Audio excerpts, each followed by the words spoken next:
સીએમના અધ્યક્ષ સ્થાને ઉચ્ચ સ્તરીય બેઠક, પેટ્રોલ ડીઝલ ગેસ સરળતાથી મળી રહે તેની સમીક્ષા કરાઈ, નવા પીએનજી કનેક્શન તાત્કાલિક ધોરણે અપાય, શૈક્ષણિક સંસ્થાઓ હોસ્પિટલને અગ્રતા આપવા સૂચના આપવામાં આવી, લોકોના મનમાંથી ખોટો ભય દૂર કરવો જરૂરી છે, ઈંધણ અને ખાતરના પૂરતા સ્ટોક અંગે નાગરિકોને ખાતરી આપવામાં આવી છે। મુખ્યમંત્રી ભૂપેન્દ્ર પટેલની અધ્યક્ષતામાં ગાંધીનગર ખાતે પેટ્રોલ ડીઝલ ગેસ અને ખાતર જેવા આવશ્યક જથ્થાની સમીક્ષા કરવા માટે મહત્વની બેઠક યોજાઈ।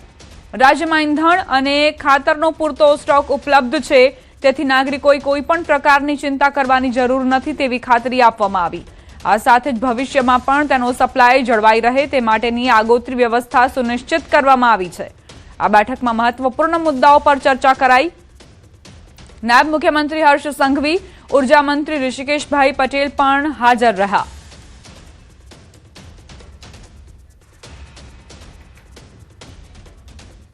સુરત જિલ્લામાં રાષ્ટ્રીય ધોરીમાર્ગ 48 પર કામરેજથી ચલથાણ સુધીના સેક્શનને 6 લેન બનાવવા અને સર્વિસ રોડના નિર્માણ માટે 686.15 કરોડની મંજૂરી મળી। કેન્દ્રીય માર્ગ પરિવહન અને રાજમાર્ગ મંત્રી નીતિન ગડકરીએ ટ્વીટ કરી જાણકારી આપી। દેશના સૌથી વ્યસ્ત હાઈવે પૈકીના એક એવા આ કોરિડોર પર મોટા ઔદ્યોગિક હબ હોવાના કારણે કમર્શિયલ ટ્રાફિક વધુ રહે છે, જેને ધ્યાનમાં રાખીને વર્તમાન 4 લેન રોડને 6 લેનમાં બનાવવામાં આવશે। આ પ્રોજેક્ટથી લાંબા રૂટના ભારે વાહનો અને સ્થાનિક ટ્રાફિક અલગ પડતા માર્ગ સલામતીના વધારો થશે, ટ્રાફિકની સમસ્યામાં પણ રાહત મળશે।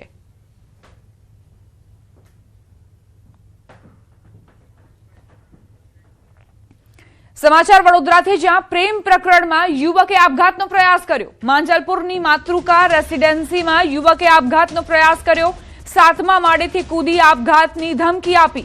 ઘટનાની જાણ થતાં પોલીસ અને ફાયર બ્રિગેડના જવાનો ઘટના સ્થળે પહોંચ્યા। સમય સૂચકતા વાપરી યુવકને હેમખેમ નીચે ઉતારવામાં આવ્યો। યુવક પરિણીત મહિલા સાથે મૈત્રી કરાર કરી રહેતો હતો। સંવાદદાતા હાર્દિક જોડાઈ ગયા છે વધુ જાણકારી સાથે। હાર્દિક, આજે યુવક ઉપર ચડી ગયો છે, કયા કારણોસર? બિલકુલ થી જો યુવકની વાત કરવામાં આવે તો યુવક જે છે તે એ જ બિલ્ડિંગના 7મા માળ પર ભાડેના મકાનમાં રહે છે અને યુવકે જ્યારે હાઈ વોલ્ટેજ ડ્રામા સર્જ્યો ત્યારે આસપાસના લોકો જે છે તે એકઠા થઈ ગયા હતા અને ફાયર બ્રિગેડ અને પોલીસને ભારે જહેમત ઉઠાવવામાં આવી હતી। યુવકને ઘણો સમજાવ્યો હતો, પરંતુ યુવક જે છે તે સમજવા માટે તૈયાર નહોતો અને યુવક એક જ રટણ કરી રહ્યો હતો કે તેની જે પ્રેમિકા છે તેની સાથે તે લિવ ઇનમાં રહે છે, પરંતુ પ્રેમિકા તેને હેરાન પરેશાન કરે છે, એના કારણે તે કોઈ પણ ભોગે પોતાનો જીવ આપી દેવા માટે તૈયાર છે। ત્યારે લગભગ 2 કલાક સુધી સમજાવટ કરી અને ત્યારબાદ જે ફાયર બ્રિગેડના જવાનો છે, પોલીસના જવાનો છે, તેમને સતર્કતાપૂર્વક યુવક જે છે તેનું રેસ્ક્યુ કરી લીધું હતું, તેનો જીવ બચાવ્યો હતો અને 108 મારફતે જે છે તેને પ્રાથમિક સારવાર માટે મોકલવામાં આવ્યો હતો। કારણ કે પોલીસના સૂત્રોનું એવું કહેવું છે કે યુવકની માનસિક સ્થિતિ જે છે તે કથળી ગયેલી છે, એટલે યુવક માનસિક તણાવમાં છે। એટલે ચોક્કસથી હવે જે યુવક છે તેમનું કાઉન્સિલિંગ કરવામાં આવી રહ્યું છે અને એવી તો શું પરિસ્થિતિ ઊભી થઈ કે તેને આપઘાત સુધીનું પગલું ભરવાનો પ્રયત્ન કર્યો, તે દિશામાં પોલીસ જે છે તે અત્યારે તપાસ કરી રહી છે। આભાર હાર્દિક, જાણકારી આપવા માટે। વડોદરાથી જ સમાચાર, પૂર્વ મેયરના ભાઈની દાદાગીરી સામે આવી છે। ભરત ડાંગરના ભાઈએ ગાર્ડ પર હુમલો કર્યાનો આરોપ। કલ્પેશ ડાંગરે તેના સાગરીતો સાથે હુમલો કર્યો। સોલાર કંપનીનો એક ગાર્ડ ઈજાગ્રસ્ત થયો। 112 જનરક્ષકની હાજરીમાં માર મારવામાં આવ્યો છે। કલ્પેશ ડાંગરે ફાયરિંગ કર્યું હોવાનો પણ આક્ષેપ છે। કરજણના રાજ ઇન્ડસ્ટ્રીયલ પાર્કમાં ગોડાઉન ભાડે મામલે બબાલ થઈ હતી, કોઈ પોલીસ ફરિયાદ નથી નોંધાઈ। વડોદરાના પૂર્વ મેયરના ભાઈને જાણે કે સત્તાનો નશો હજુ સુધી નથી ઉતર્યો। તેમણે દાદાગીરી કરી છે, ગાર્ડ પર હુમલો કર્યાનો આરોપ મૂકવામાં આવ્યો છે। ભાડાની બાબતે આ ઝઘડો થયો હોવાની જાણકારી છે અને ત્યારબાદ સોલાર કંપનીનો એક ગાર્ડ ઈજાગ્રસ્ત થયો। नहीं, कल्पेश भाई आए एकदम गेट में, हम लोग गेट के बाहर खड़े थे, बोला यहाँ निकल, तो मैं बोला हम लोग बाहर ही खड़े हैं, तो एकदम से गाड़ी वापस खोला, अंदर से कवर से रिवॉल्वर निकाला, रिवॉल्वर कवर के साथ निकाला बाहर, फिर बाहर आया, निकाला, सिल्वर कलर का रिवॉल्वर था, मेरे को दिखाया, फिर मारने लगा मेरे को। तब तक वो दोनों सीधी साइड से आके मारने लग गए। દ્વારકાથી સમાચાર, ભાણવડ નજીક તળાવમાં બાળકો ડૂબ્યા। રાણા રોજીવાડા ગામે તળાવમાં 2 બાળકો ડૂબ્યા। ડૂબી જતા બંને વિદ્યાર્થીઓના મોત। મળતી માહિતી મુજબ ભાણવડ નજીક રાણા રોજીવાડા ગામે સ્કૂલેથી છૂટ્યા બાદ બે વિદ્યાર્થીઓ નેસડા તળાવમાં નહાવા ગયા હતા. દરમિયાન ઊંડા પાણીમાં જતા બંને બાળકો ડૂબી ગયા. બંને બાળકો પાણીમાં ડૂબી જતા આસપાસના લોકો એકઠા થયા હતા અને સ્થાનિક તરવૈયાઓની મદદથી બંનેના મૃતદેહ બહાર કાઢ્યા હતા.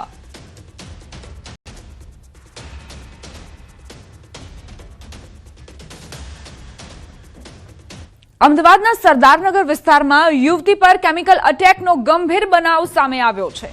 યુવતી નોકરી પરથી ઘરે પરત ફરી રહી હતી ત્યારે અજાણ્યા વ્યક્તિએ તેના પર જ્વલનશીલ પદાર્થ ફેંકી ફરાર થઈ ગયો. પોલીસે તાત્કાલિક કાર્યવાહી હાથ ધરીને ગણતરીના કલાકોમાં આરોપીને ઝડપી લીધો. તપાસમાં ચોંકાવનારી વિગતો સામે આવી કે આરોપી બીજો કોઈ નહીં પરંતુ યુવતીનો પતિ જ છે. ઘરેલું અણબનાવ અને ઘર કંકાસમાં આ હુમલો કરવામાં આવ્યો હોવાનું સામે આવ્યું છે. હાલ પોલીસ દ્વારા વધુ તપાસ હાથ ધરવામાં આવી છે.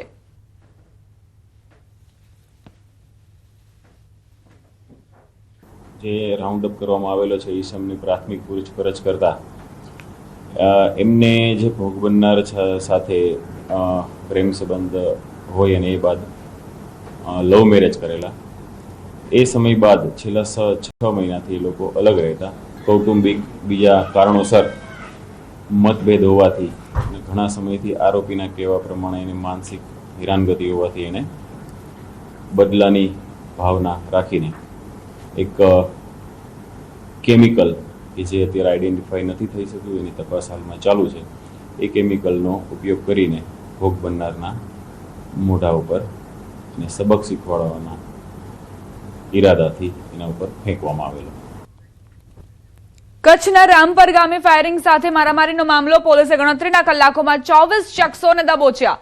ભચાઉના રામપર ગામમાં મારામારી થઈ હતી. પોલીસે હથિયારો સાથે વાહનો કબજે કર્યા. 24 આરોપી સામે ગુનો નોંધી વધુ તપાસ હાથ ધરવામાં આવી છે. કચ્છના રામપર ગામે ફાયરિંગ સાથે મારામારી થઈ હતી. પોલીસે ગણતરીના કલાકોમાં 24 આરોપીઓને ધરધબોચ્યા છે. ભચાઉના રામપર ગામમાં મારામારી થઈ હતી અને ત્યારબાદ ફાયરિંગ પણ કરવામાં આવ્યું હતું. પોલીસે હથિયારો સાથે વાહનો પણ કબજે કર્યા છે. સીસીટીવીના આધારે પોલીસે આ 24 આરોપીઓ સામે ગુનો નોંધીને તપાસ શરૂ કરી છે. રાજકોટની સાધના સોસાયટીમાં થયેલા સિલિન્ડર બ્લાસ્ટના મામલે લાઈવ વિડીયો સામે આવ્યો. શુક્રવારના રોજ અશોક રૈયાણીના રહેણાંક મકાનમાં પાર્કિંગમાં રહેલા 2 ગેસ સિલિન્ડરમાં બ્લાસ્ટ થયો હતો. પુરવઠા વિભાગ દ્વારા પાર્કિંગ એરિયામાંથી 40 સિલિન્ડર અને ડીઝલ ભરેલા કેરબા કબજે કરવામાં આવ્યા. ગેસ રિફિલિંગની મોટર પણ મળી આવી છે. ભક્તિનગર પોલીસ સ્ટેશન ખાતે ગેસ રિફિલિંગ, કાળાબજારી સહિતના મુદ્દે ફરિયાદ નોંધાશે. ફરિયાદ બાદ કડક કાર્યવાહી કરવામાં આવશે. સમગ્ર ઘટનામાં 2 વ્યક્તિઓ દાઝી જતા સારવાર માટે ખસેડવામાં આવ્યા છે. ફાયર વિભાગ દ્વારા બીયુ પરમિશન સહિતના દસ્તાવેજો આપવા માટે નોટિસ ફટકારી છે.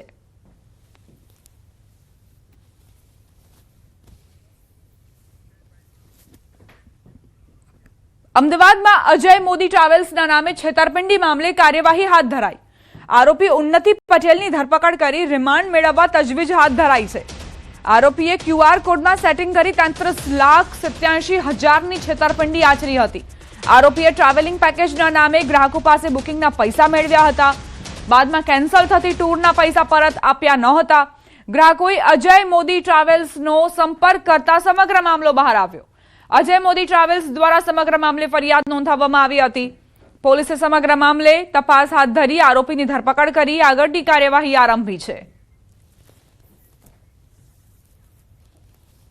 વૈભવભાઈ પટેલ કે જેઓ ગાંધીનગરની ફ્રેન્ચાઇઝી લીધી હતી અજય મોદીના. જે QR કોડ હોય એ અજય મોદીનો હોય અને પૈસા જે કંઈ પણ આવે, જે કંઈ પણ એમાં ફ્રેન્ચાઇઝીમાં ટૂરનું થાય કે ફ્લાઇટનું બુકિંગનું થાય, એ તમામ પૈસા અજય મોદીમાં આવવા જોઈએ. એના બદલામાં એમણે એ QR કોડ સાથે એક સેટિંગ કરી અને પોતાના એક્સિસ બેંકમાં 38 લાખ રૂપિયા 38,97,184 બારોબાર ટ્રાન્સફર કરી લીધા. એ બાબતે એમને જે કમિશન પેટે લેવાના હતા 5,10,000 એ વાળી અને બાકીના પૈસાની અહીંયા ગુનો દાખલ કરવામાં આવેલો છે. નકલી ચલણી નોટ મામલે ક્રાઇમ બ્રાન્ચે વધુ એક આરોપીની ધરપકડ કરી છે. સુરતના ભાવેશ ગજરાને પોલીસે ઝડપી લીધો, જે નવેમ્બર 2025 દરમિયાન આ કૌભાંડ સાથે સંકળાયેલો હોવાનું સામે આવ્યું છે. આરોપી દ્વારા નોટો છપાયા બાદ ગ્રાહકો શોધી કાઢવાની બાંહેધરી આપવામાં આવી હતી અને અમદાવાદના એક વ્યક્તિ સાથે 40% કમિશનના સોદા અંગે પણ માહિતી મળી છે. પોલીસ મુજબ આરોપી 20 લાખ રૂપિયાની નકલી ચલણી નોટ આપવાની ખાતરી આપી હતી. હાલ તેની સુરતથી ધરપકડ બાદ કોર્ટમાંથી 6 દિવસના રિમાન્ડ મેળવવામાં આવ્યા છે. તપાસ દરમિયાન જાણવા મળ્યું કે આરોપી પોતાના મિત્ર સાથે સત્યમ યુગ ફાઉન્ડેશન ગયો હતો, જ્યાં મિત્રની પત્ની સારવાર માટે દાખલ હતી. હાલ પોલીસે નકલી નોટોના ઉપયોગ અંગે તપાસ હાથ ધરી છે અને કસ્ટમ વિભાગ પાસેથી પાર્સલ સંબંધિત માહિતી પણ માંગવામાં આવી છે. જ્યારે નોટ છપાઈ જશે ત્યારે બજારમાં ભરતી કરવા માટે કમિશનથી ગ્રાહક ભૂતિ આપશે તેવી એને બાંહેધરી આપેલી હતી અને તે પણ કાવતરાના એક ભાગમાં મહત્વની ભૂમિકા એને ભજવેલી હતી. આરોપીને સુરત ખાતેથી અત્રે તપાસ અર્થે લાવી અને ધરપકડ કરવામાં આવેલી છે અને નામદાર કોર્ટમાં રજૂ કરી અને દિન 6ના રિમાન્ડ મેળવવામાં આવેલ છે. મોરબીમાં વાંકાનેરના અરણી ટીંબા ગામે અત્યંત હૃદયદ્રાવક ઘટના સામે આવી. કોઈ પાષાણ હૃદયની અજાણી મહિલાએ પોતાની નવજાત માસૂમ બાળકીને ત્યજી દેતા રખડતા પ્રાણીઓએ તેને ફાડી ખાધી હોવાનું બહાર આવ્યું. નિસહાય હાલતમાં ફેંકી દેવાયેલી આ માસૂમ બાળકીનો મૃતદેહ મળી આવતા સમગ્ર પંથકમાં અરેરાટી વ્યાપી છે. લોકો સતત આ મહિલા પર ફિટકાર વરસાવી રહ્યા છે. સ્થાનિક લોકોને જાણ થતાં જ વાંકાનેર પોલીસ તાત્કાલિક ઘટના સ્થળે દોડી આવી હતી અને આ કરુણ ઘટના અંગે ગુનો નોંધી તપાસ શરૂ કરી હતી.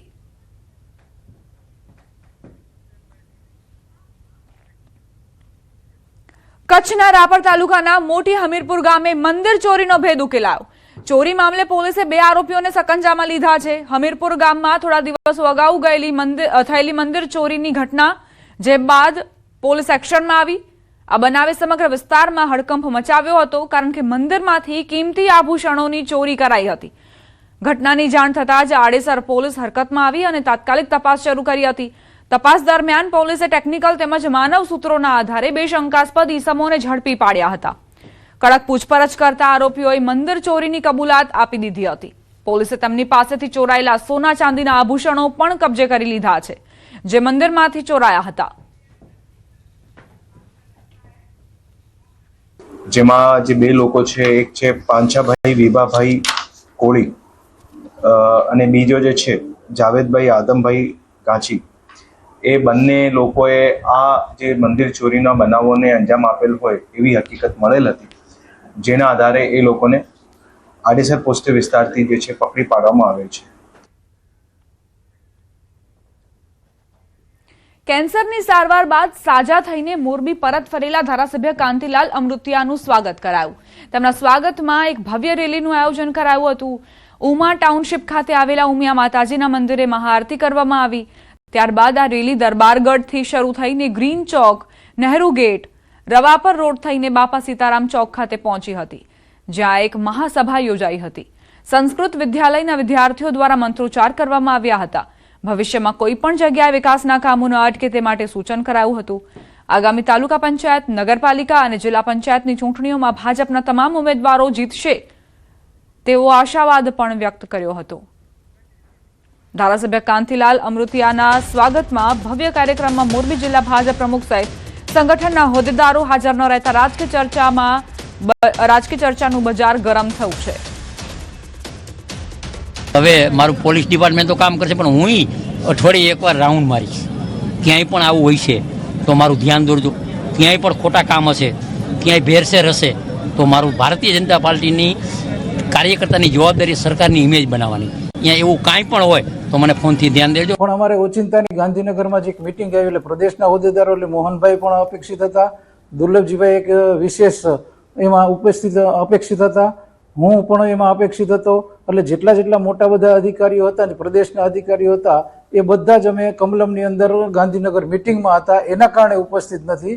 બાકી ભારતીય જનતા પાર્ટી, કાંતિભાઈ, અમે બધા જ એક જ છીએ. આખું ભારતીય જનતા પાર્ટીને કોઈ ક્યાંય તકલીફ જ નથી. વલસાડ જિલ્લાના દરિયા કિનારે આવેલા મગોદ ગ્રામ પંચાયતના પૂર્વ મહિલા સરપંચના પતિ વિરુદ્ધ વલસાડ રૂરલ પોલીસ સ્ટેશનમાં ફરિયાદ દાખલ થઈ છે. તલાટીએ દાખલ કરાવેલી આ ફરિયાદમાં પૂર્વ મહિલા સરપંચ સંધ્યા પટેલના પતિ દીપેશભાઈ પટેલ વિરુદ્ધ ગ્રામ પંચાયતના બોગસ સહી સિક્કા કરી અને બોગસ દસ્તાવેજો ઉભા કરી એક ખાનગી ફાઇનાન્સ બેંકમાંથી ₹10 લાખની લોન લેવાનું કૌભાંડ આચર્યું હોવાનો આરોપ મુકાયો છે. વલસાડ રૂરલ પોલીસ સ્ટેશનમાં ફરિયાદ નોંધાતા જ પોલીસ તાત્કાલિક હરકતમાં આવી અને પૂર્વ મહિલા સરપંચ સંધ્યા પટેલના પતિ દીપેશ પટેલની તાત્કાલિક ધરપકડ કરી સળિયા પાછળ ધકેલી દીધો છે. જેમાં તલાટી કમ મંત્રીના ખોટા સિક્કા મારી ખોટી સહી કરવામાં આવેલી હતી. એ સહી કરીને વાપી ખાતે આવેલ ફાઇનાન્સ બેંકની અંદર આ દસ્તાવેજો રજૂ કરી 10 લાખથી ઉપરની લોન મેળવવામાં આવી હતી અને મકાન જે પત્નીના નામે કરેલું એ પત્નીના નામનું મકાન ત્યાં મોર્ગેજ કરીને લોન લેવામાં આવી હતી. એ બાબતે ફરિયાદ દાખલ થતાં હાલમાં જે માજી સરપંચ છે દીપેશ પટેલ એની પોલીસ ધરપકડ કરી છે. ગુજરાત પર આવેલી કુદરતી આફતે ખેડૂતોને સંકટમાં મૂકી દીધા છે. આખું વર્ષ મહેનત કરતા ખેડૂતોના પાકને કમોસમી વરસાદની નજર લાગી ગઈ છે અને પાક બરબાદ થઈ જાય છે. ખાસ કરીને ઘઉંનો પાક જ્યારે ખેતરમાં તૈયાર પડ્યો છે ત્યારે જો વરસાદ પડે તો ખેડૂતોને રાતા પાણીએ રોવાનો વારો આવી શકે છે.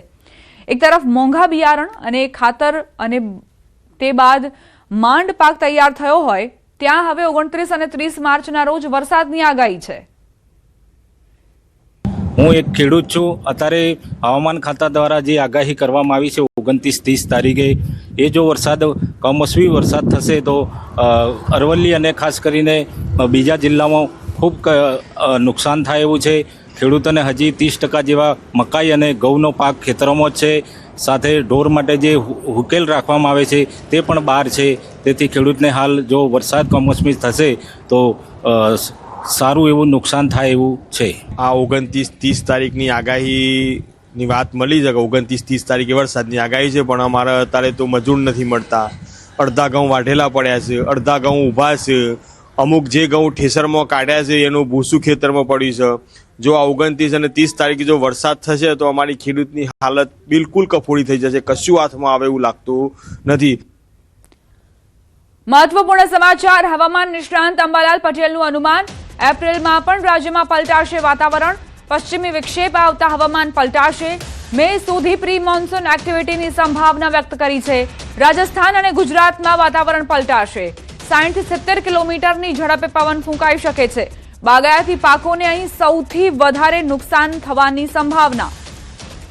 માત્ર 28, 29, 30માં નહીં, એપ્રિલની 2 તારીખ સુધીમાં અને એપ્રિલમાં એક પછી એક આવતા 25 વૃક્ષોમાં લગભગ 50-60 કિલોમીટર ઝડપના પવનો ફૂંકાવાની શક્યતા પ્રી મોન્સૂન એક્ટિવિટીમાં એપ્રિલમાં પણ દર્શાવે છે. 4 એપ્રિલે 25 વિક્ષોપ આવશે અને 8 થી 16માં પણ 25 વિક્ષોપ આવવાની શક્યતા રહેશે. એક પછી એક 25 વિક્ષોપ આવતા લગભગ આ વખતે ગુજરાતના હવામાનમાં પણ મોટા પડતા આવશે. પવનની ગતિ એવી રહેશે કે જાણે કાચા મકાનના સાપરા ઉડી જાય. એપ્રિલ માસ ગરમ રહેવો જોઈએ. માર્ચ માસ ગરમ રહ્યો નહીં. પાછળ શરૂઆતમાં ગરમી પડી અને છેક મે સુધી પણ પ્રી મોન્સૂન એક્ટિવિટી થવાની શક્યતા રહે છે. આરબ કન્ટ્રીમાં તો વરસાદ થશે, પણ દેશના ઉત્તરીય પર્વતીય પ્રદેશોમાં તારીખ 28-29માં ભારે મેઘગર્જના સાથે, સખ્ત પવનના તોફાનો સાથે અને કરા પડવા સાથે અસર થવાની શક્યતા રહેશે. જોકે ઉત્તર ભારતમાં નહીં, માત્ર ભારતના ઘણા ભાગોમાં તેની અસર થવાની શક્યતા રહે છે અને દેશના ઘણા ભાગોમાં તો 60-70 કિલોમીટર પર અવરનો પવન ફૂંકાવાની શક્યતા રહે છે અને જાણે ભૂભાગો પર જ વાવાઝોડું આવી ગયું હોય તેવી અસર થવાની શક્યતા રહેશે. રાજ્યમાં હજુ પણ કમોસમી વરસાદનું સંકટ છે. વરસાદની આગાહીના પગલે દ્વારકા જિલ્લાના ખંભાળિયા તાલુકાના ગ્રામ્ય વિસ્તારના ખેડૂતોના ખેતરમાં પડેલો તૈયાર પાક સાચવવા માટે ખેડૂતો મથામણ કરી રહ્યા છે. હાલ ખેડૂતોના ખેતરમાં શિયાળુ પાકમાં ચણા, ધાણા, કલોંજી સહિતનો પાક ખુલ્લો પડ્યો છે. તેથી તેને બચાવવા માટે તાડપત્રીનો સહારો લેવામાં આવી રહ્યો છે. માનો કે લગભગ 100%માંથી 5% ખેડૂત છે એવા છે કે જેને ઘાસચારો સાચવવાના ગોડાઉન છે. બાકીનો ઘાસચારો બચારા 95% ખેડૂત એવા છે કે એનો ઘાસચારો ખુલ્લામાં પડ્યો છે.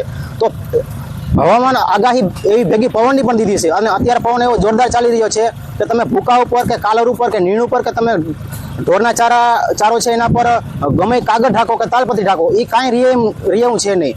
વરસાદની જે આગાહી કાલથી આપવામાં આવે છે તો અમારે અત્યારે ખેતરમાં કલોંજીનો પાક એક બાકી રહ્યો છે કાઢવા માટે. તો હવે આગાહી એવી છે કે પવન હારે આવશે. વરસાદ તો ઠીક સમજાણું આપણે, પવન છે તો આ વસ્તુ એવી છે કે પવન આવે તો બધી કોરી વસ્તુ એ ઉડી જાય. વરસાદની આગાહીને કારણે ભાઈ અત્યારે પવન બહુ ચાલે છે અને ચણા પણ ખેતરમાં જ પડેલા છે. જેટલું હાથ આવે એટલું અમે અત્યારે કાઢવા માંડ્યા છે, કેમ કે નકર વરસાદ આવ્યો તો એક વખત તો આગળ આગાહી હતી ત્યારે દબી દીધા હતા, પણ બીજી વખત કુદરતનો મારો છે. હવે એમાં શું કરવું એ જ સમજાતું નથી. સુરેન્દ્રનગરમાં થાન સિરામિકને આપવામાં આવતા ગેસના ભાવમાં ₹46નો ભાવ વધારો, જે મામલે એસોસિએશનની બેઠક મળી. ગેસ કંપની દ્વારા અત્યાર સુધીનો સૌથી વધુ ભાવ વધારો કરવામાં આવતા મોટાભાગના સિરામિક ઉદ્યોગ બંધ થવાના આરે. અંદાજે 90%થી વધુ સિરામિક એકમો ગેસમાં ભાવ વધારો થતા બંધ થયા છે. ઉદ્યોગકારોની બેઠક બાદ અંતે ઉદ્યોગ બંધ કરવાનો નિર્ણય લેવામાં આવ્યો. જ્યાં સુધી સરકાર દ્વારા સિરામિક ઉદ્યોગમાં વપરાતા ગેસના ભાવમાં ઘટાડો નહીં કરાય ત્યાં સુધી આ જ સ્થિતિ રહેશે. જનરલ મીટિંગમાં એસોસિએશનના તમામ સભ્યો હાજર રહી અને સર્વાનુમતે એવું નક્કી થયેલું છે કે આ એટલો ઊંચો ભાવ છે કે જે ડોમેસ્ટિક અને આંતરરાષ્ટ્રીય માર્કેટે અમારે વેપાર કરવો શક્ય નથી. તો એ માટે અત્યારે અમને આ ભાવ પોસાતો નથી. અત્યારે મળેલી આ મીટિંગ જે સિરામિક એસોસિએશનની મળી એમાં અત્યારે પ્રશ્ન એવો આવ્યો છે કે ગેસ ઊંચા ભાવને લીધે લગભગ મોટાભાગની ફેક્ટરીઓ બંધ રહે એવું પોઝિશન છે અને જેના કારણે લેબરને પરોક્ષ અને ઇનપરોક્ષ લગભગ 40,000 મજૂરને અસર થાય એવું છે. અમારા કારખાના અત્યારે રજની પડે એવું છે તો મજૂરોનો બહુ મોટો પ્રશ્ન આવશે. ડાયરેક્ટ ઇનડાયરેક્ટ 40,000 લેબરોને એટલે કે 40,000 ફેમિલીની સવાલ આવે છે. તો સરકારશ્રીને અમારી નમ્ર નિવેદન છે કે અમને ગમે તેમ કરીને એમાં રાહત આપે.